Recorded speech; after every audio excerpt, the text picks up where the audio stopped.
I was hired by United Press International, a wire service, when I was about 20. I graduated a little early from college, and I was put on donkey shows and beauty contests. There was no other woman in the bureau except for me, so I was given, all the boring stories.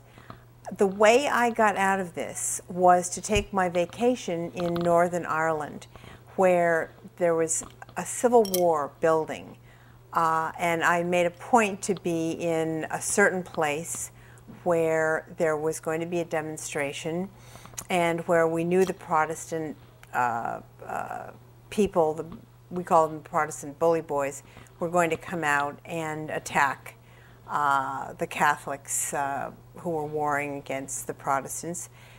I got hit with a billy club, Protestant wielding billy club, and somehow the picture got sent back to my boss, who contacted me and said, "What are you doing in a war zone? Women are not allowed in war zones at United Press International."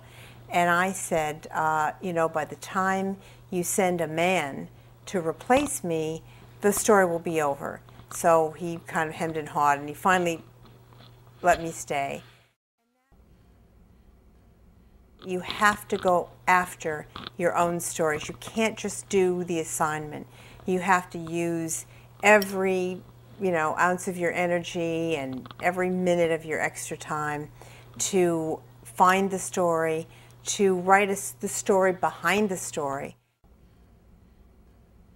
I was assigned to cover the story of Diana Oughton, who was a radical terrorist, domestic terrorist from the Weather Underground, which was an offshoot of the Students for a Democratic Society, the SDS, which was an anti-Vietnam demonstration group.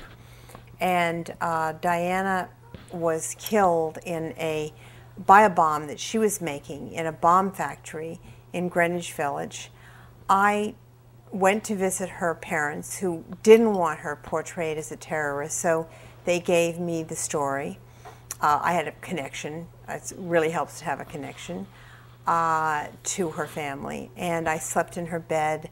I read her letters with her parents' permission, and then I went underground, and I had some connections underground because I had been kind of a radical myself, and the connections that I had there took me through all the places she had been, the places where bombs had been set off, and I was able to follow the arc of her life and her death.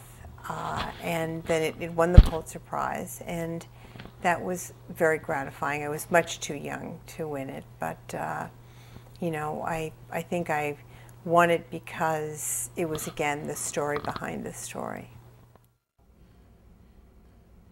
I've always loved F. Scott Fitzgerald, from The Great Gatsby, on, and I loved Hemingway, The Exiles in Paris, and I've loved Canterbury Tales.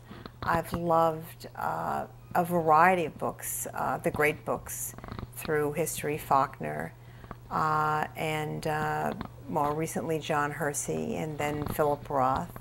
I think that today we have some wonderful writers, women writers, Mary Gordon, Marilyn Robinson, and this is a wonderful thing to see.